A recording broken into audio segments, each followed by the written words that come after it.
حضرت ابراہیم علیہ السلام ایک مرتبہ مکے میں ایک جگہ آرام کے لیے بیٹھے کہ نیند کی وادی میں پہنچ گئے۔ نیند میں انہوں نے خواب دیکھا کہ اپنے لختے جگر کو اپنے ہاتھ سے ذبح کر رہے ہیں، ساتھ ہی آنکھ کھل گئی۔ ابراہیم علیہ السلام جانتے تھے کہ انبیاء کرام کے خواب حقیقت ہوتے ہیں، اللہ کی طرف سے وحی ہوتے ہیں، اور شیطان کسی صورت ان کے خواب میں نہیں آ سکتا، لہٰذا انہوں نے اس خواب کے مطابق عمل کرنے کا پختہ ارادہ کر لیا، کسی قسم کی پریشانی کا شکار نہ ہوئے۔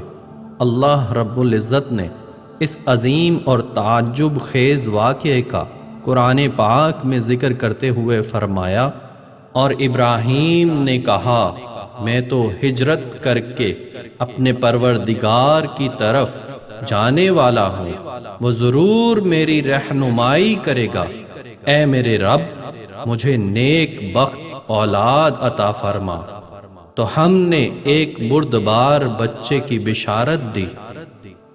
پھر جب بچہ اتنی عمر کو پہنچا کہ اس کے ساتھ چلنے پھرنے لگا تو ابراہیم نے کہا، میرے پیارے بیٹے، میں نے خواب دیکھا ہے کہ میں تجھے ذبح کر رہا ہوں، اب تو بتا تیری کیا رائے ہے؟ ابراہیم علیہ السلام نے اسماعیل علیہ السلام سے رائے لی۔ سبحان اللہ، انہوں نے جواب میں فرمایا، اے ابا جان، آپ کو جو حکم ملا ہے کر گزریے۔ یہ نہ کہا کہ مجھے تو کوئی حکم نہیں ہوا، بلکہ فوراً سر تسلیم خم کر دیا، اس لیے کہ وہ جانتے تھے کہ انبیاء کرام کا خواب حقیقت پر مبنی ہوتا ہے، اللہ کی وحی ہوتا ہے، اس لیے بالکل پریشانی ظاہر نہ کی، یہ تک نہ پوچھا کہ مجھے کیوں ذبح کر رہے ہیں، یا میرا کیا جرم ہے، یا آپ کے پاس کون سا ایسا صریح حکم آیا ہے۔ انہوں نے ایسی کوئی بات نہ کی۔ اللہ کی فرما برداری اسی کو کہتے ہیں۔ چنانچہ اپنے والد کو کہا، اے ابا جان، آپ کو جو حکم ہوا ہے اس کو کر گزریے، انشاءاللہ آپ مجھے صبر کرنے والوں میں پائیں گے۔ علماء کرام فرماتے ہیں اس جملے سے ان کا انتہائی ادب اور احترام شامل ہے، اور اس میں زبردست توکل موجود ہے۔ یہ نہیں کہا کہ آپ مجھے صبر کرنے والوں میں پائیں گے، بلکہ آپ نے اللہ کی مشیت کو جملے میں شامل کیا اور فرمایا، انشاءاللہ مجھے صبر کرنے والوں میں پائیں گے۔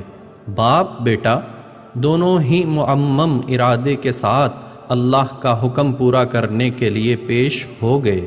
حضرت اسماعیل علیہ السلام نے اپنے والد محترم حضرت ابراہیم علیہ السلام سے کہا، جب آپ مجھے ذبح کرنے لگیں تو میری پیشانی کو زمین پر رکھ دیجیے گا تاکہ آپ کو میرا چہرہ نظر نہ آئے، اور کہیں آپ کے ہاتھ رک نہ جائیں، چہرہ دیکھ کر آپ پر شفقت پدری غالب نہ آ جائے۔ اب حضرت ابراہیم علیہ السلام نے بیٹے کی پیشانی پکڑ کر زمین پر لیٹا دیا، جیسا کہ اللہ تعالیٰ نے فرمایا، جب دونوں متی ہو گئے اور ابراہیم نے اسے پیشانی کے بل لیٹا دیا۔ اب انہوں نے چھری پکڑی اور گردن پر چلا دی، لیکن چھری نے گردن نہ کاٹی، بلکہ اسی طرح جیسے آگ نے حضرت ابراہیم علیہ السلام کو نہیں جلایا تھا، اس لیے کہ چھری میں کاٹنے کی طاقت اور آگ میں جلانے کی صلاحیت اللہ کے حکم کے بغیر نہیں آ سکتی۔ اللہ نے دونوں سے یہ طاقتیں سلب کر لیں۔ اب حضرت ابراہیم علیہ السلام زور لگا رہے ہیں، ادھر اسماعیل علیہ السلام کہہ رہے ہیں، ابا جان جلدی کیجئے، چھری جلائیے۔ اللہ تعالیٰ نے اس واقعے کا ذکر یوں فرمایا ہے، جب وہ دونوں مطیع ہو گئے اور ابراہیم نے اسے پیشانی کے بل لٹا دیا۔ اس مطیع ہونے سے مراد اللہ کے حکم کو نافذ کرنا ہے۔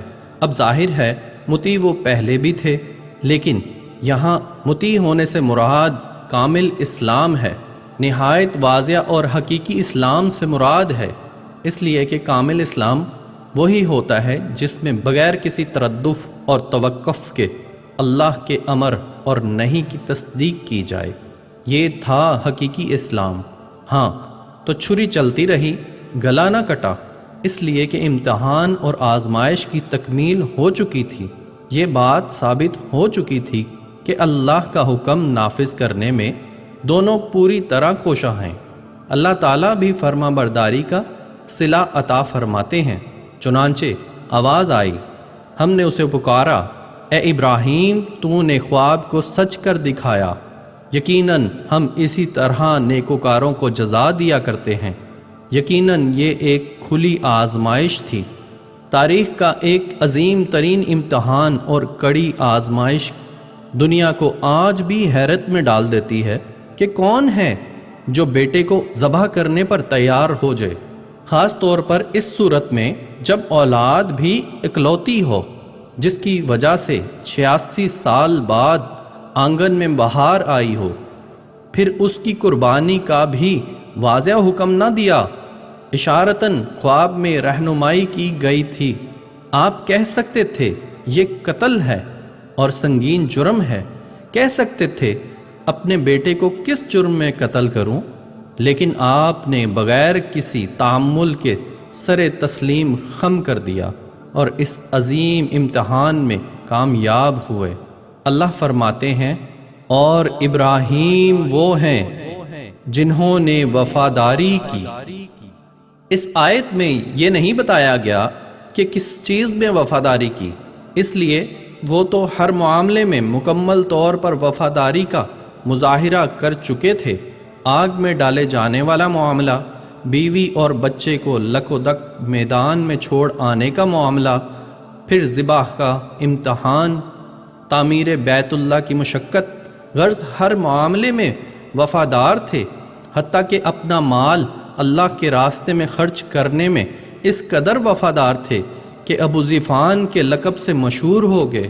اس کا معنی ہے مہمان نواز۔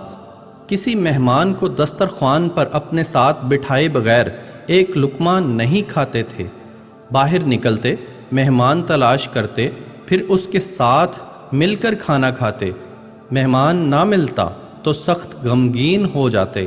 اس طرح انہوں نے اللہ کے ہر حکم کی پاسداری کی۔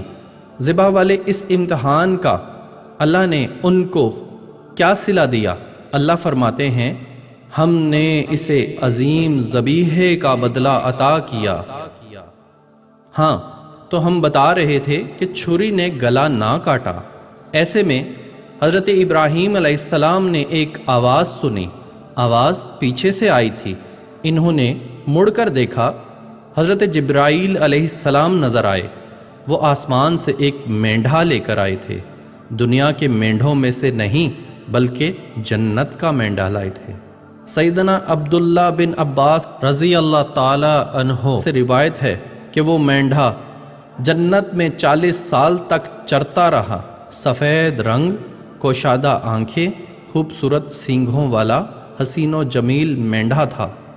بہرحال یہ حضرت ابراہیم علیہ السلام کی وفاداری کا بدلہ تھا جو حضرت اسماعیل علیہ السلام کے فدیہ میں دیا گیا، اور پوری امت مسلمہ کے لیے حکم ہو گیا کہ اللہ کی رضا کے لیے قربانی اور خودی پیش کرتے رہیں۔ کعبہ کے پاس حرم الہی میں ہر سال یہ سنت ادا کی جاتی ہے، اور اس کے ساتھ ساتھ پوری زمین کے تمام خطوں پر رہنے والے مسلمان بھی اس عظیم فرما برداری کی علامت کے طور پر قربانیاں پیش کرتے ہیں۔ مینڈھے کے ذکر کا مطلب یہ ہے کہ ہم سنت ابراہیمی پر گامزن ہو جائیں۔ یہ مینڈھا ہمیں اللہ تعالیٰ کے لیے قربانی کا سبق دیتا ہے۔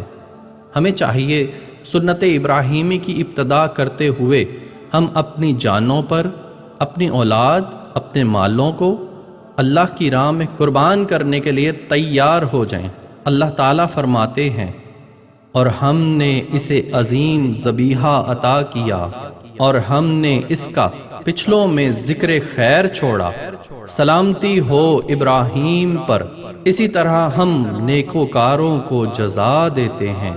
یقیناً وہ ہمارے مخلص بندوں میں سے ہیں۔